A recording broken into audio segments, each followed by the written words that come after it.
Morning दोस्तों, CTET के महत्वपूर्ण प्रश्न की यह तीसरी वीडियो है। दोस्तों वीडियो को लाइक कर दें और शेयर कर दें और चैनल को सब्सक्राइब कर दें। दोस्तों सवाल है, निम्न में से 7.1 गुणा 3.85 बटे 9.09 का सबसे अच्छा अनुमान कौन सा है? इसका सबसे बढ़िया अनुमान इन ऑप्शन में हमें निकालना है। 7.1 गुणा 3.85 बटे 9.09 हमें सबसे बढ़िया अनुमान पूछा है। 7.1 किसके ज्यादा करीब होगा? ये 7 के ज्यादा करीब होगा। 7 गुणा 3.85 ये 3 के करीब ज्यादा होगा या 4 के? ये 4 के करीब ज्यादा होगा, तो 4 बटे 9.09 ये 9 के करीब ज्यादा होगा, तो 7 गुणा 4 बटे 9 यही हमारा आंसर होगा। अब देखते हैं ऑप्शन में, 7 गुणा 4 बटे 9, ऑप्शन नंबर बी यही हमारे सवाल का आंसर होगा। दोस्तों अगला सवाल है, 496 योग 318 का निकटतम सैकड़ा में मान होगा। 496 318 इसका योग 6 8 14 के 4 हासिल लगा 1 और 9 10 और 1 11 हासिल लगा 1 और 4 5 और 3 8 814 इसका योग है। तो ये 800 के ज्यादा करीब है या 900? ये 800 के ज्यादा करीब है, तो हमारे सवाल का आंसर होगा ऑप्शन नंबर बी 800। अगला सवाल है, दो संख्याओं का योगफल तथा गुणनफल क्रमशः 11 व 18 है, तब इन संख्याओं के व्युत्क्रमों का योग है। मान लेते हैं दो संख्याएं x, y है, तो x प्लस y योग कितना दिया है? 11 और गुणनफल x y बराबर 18।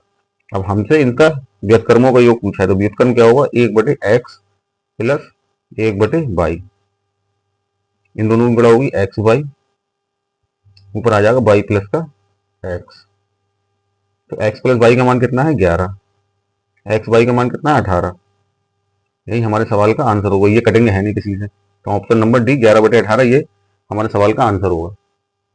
अगला सवाल है, निम्न में से कौन सा 11,1111 संख्या का प्रतिनिधित्व करता है?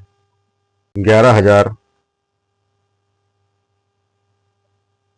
1111। अब हम इन तीनों को जोड़ देते हैं, तो 1 और 1 12,111 यही हमारे सवाल का आंसर होगा। 12,111 ऑप्शन नंबर बी। अगला सवाल है, 3 की 3 क्रमागत गुणज संख्याओं का योग 99 है, यह गुणज होंगे। मान लेते हैं 3 के 3 गुणज x प्लस 3 क्रमागत गुणज x प्लस 6 x प्लस 9 है। अब हम निकालते हैं 3 की 3 क्रमागत गुणज का योग, इनका योग x plus 3 plus x plus 6 plus x plus 9 बराबर 99 दिया। x और x 3x 3 6 9 और 9 18 प्लस का 18 बराबर 99। 3x बराबर 99, ये प्लस का उधर जाएगा माइनस का 18, तो x बराबर कितना होगा? 99 से 18 जाएंगे 81 बटे 3 27, x बराबर आ जाएगा 27। पहला गुणज है x प्लस 3, 27 प्लस 3 बराबर 30। दूसरा है x प्लस 6, 27 का प्लस का 6 बराबर 33। अगला है x प्लस का 9 बराबर 27 प्लस 9 बराबर 36। तो हमारे 3 क्रमागत गुणज आ जाएंगे 30 33 और 36, 30 33 36, ऑप्शन नंबर सी यही इस सवाल का आंसर होगा। अगला सवाल है, यदि 7 के 3 लगातार गुणजों का योग 777 है तो सबसे छोटा गुणज होगा। तो 7 के 3 लगातार गुणज, तो मान लेते हैं x plus 7 x plus 14 x plus 21, ये लगातार 7 के 3 गुणज होंगे, तो इनका योग x plus 7 plus x plus 14 plus x plus 21 बराबर दिया है 777। तो x और 3x 7 और 14 21 और 21 42 प्लस का 42 बराबर 777। 3x बराबर 777 माइनस का 42, ये आ जाएगा 7 में से 2 जाएंगे तो 5, 7 में 4 जाएंगे तो 3, 7 ऐसे ही। तो x बराबर आ जाएगा 735/3। अब इसे 3 से काटते हैं, 3 दूनी 6, 1 और 3, 3 चौक 12, 1 और 5, 245। x बराबर आ जाएगा 245। और हमसे सबसे छोटा गुणक पूछा है, तो सबसे छोटा गुणक क्या है? x plus 7। तो x प्लस 7 कितना हो जाएगा? 245 प्लस 7, 245 प्लस 7, 252। यही हमारे सवाल का आंसर होगा, 252। ऑप्शन नंबर ए 252। अगला सवाल है, दो संख्याओं का योग 32 है। यदि उनमें से एक संख्या -36 हो तो दूसरी संख्या होगी। Option number A -68, option number B 68, option number C -4, option number D 4। मान लेते हैं वो दोनों संख्याएं हैं x, y। तो x प्लस का y हमें दिया है 32। उनमें से एक संख्या मान लेते हैं x बराबर -36 है, तो हमें y का मान निकालना है। तो x की जगह रखेंगे -36 प्लस y बराबर 32। y बराबर 32 और -36 उधर जाएंगे तो प्लस का 36। तो y बराबर आ जाएगा 2 6 8, 3 और 3 6 68। y बराबर 68। और दूसरी संख्या क्या होगी? 68। Option number B 68। अगला सवाल है, 42 के अभाज्य गुणनखंडों की संख्या होगी 7 3 9 6। पहले 42 के हम अभाज्य फैक्टर निकालते हैं। 42 2 से काटो से, तब आएगा 21। 3 से काटो, 21 7। अब 7 से काटो, 1। अब इसके अभाज्य फैक्टर आ गए 2 गुणा 3 गुणा 7 बराबर 42। तो हमसे अभाज्य गुणनखंडों की संख्या पूछी, तो कितने अभाज्य गुणनखंड है? 1 2 और 3। 42 के कितने अभाज्य गुणनखंड होंगे? 3। ऑप्शन नंबर बी यही हमारे सवाल का आंसर होगा। अगला सवाल है, 105 के गुणनखंडों की संख्या है 8 3 4 या 6। तो 105, सबसे पहले हम इसके अभाज्य फैक्टर निकालते हैं।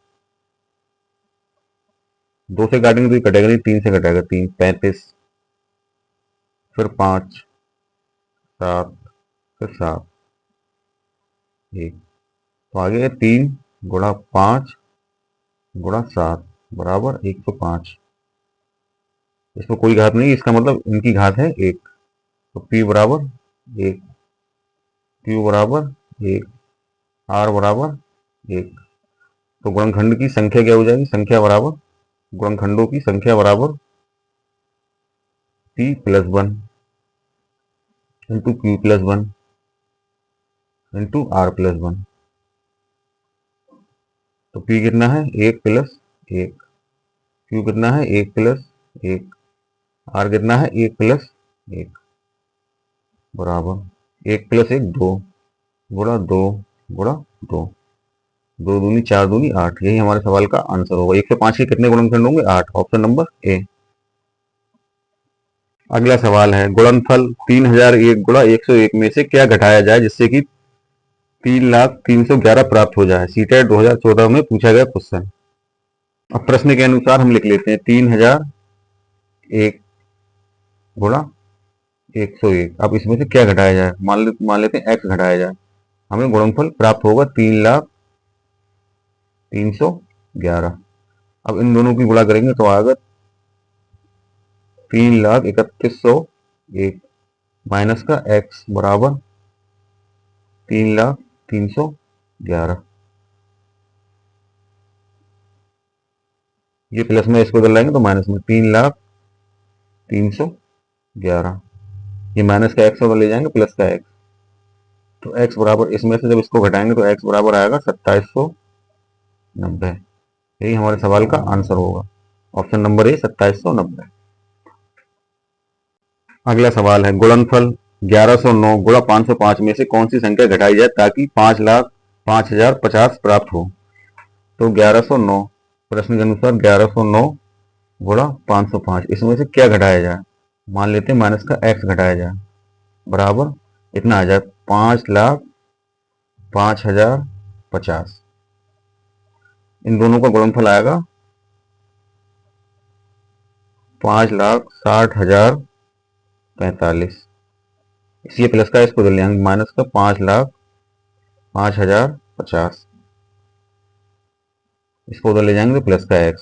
तो x बराबर, इन दोनों को घटाएंगे तो प्राप्त होगा 54,953। 95। ऑप्शन नंबर बी यही हमारे सवाल का आंसर होगा। अगला सवाल है संख्या 49,532 का सन्निकट हजारवां मान होगा। संख्या जो है 49,532, ये संख्या 49,000 के ज्यादा करीब होगी या 50,000 के? ये 532। अगर 500 से कम होता तो ये 49,000 के ज्यादा करीब होती, ये 500 से ऊपर है तो ये 50,000 से ज्यादा करीब होगी। यही हमारे सवाल का आंसर होगा। ऑप्शन नंबर है 50,000। संख्या 49,532 का सन्निकट हजारवां मान क्या होगा? 50,000।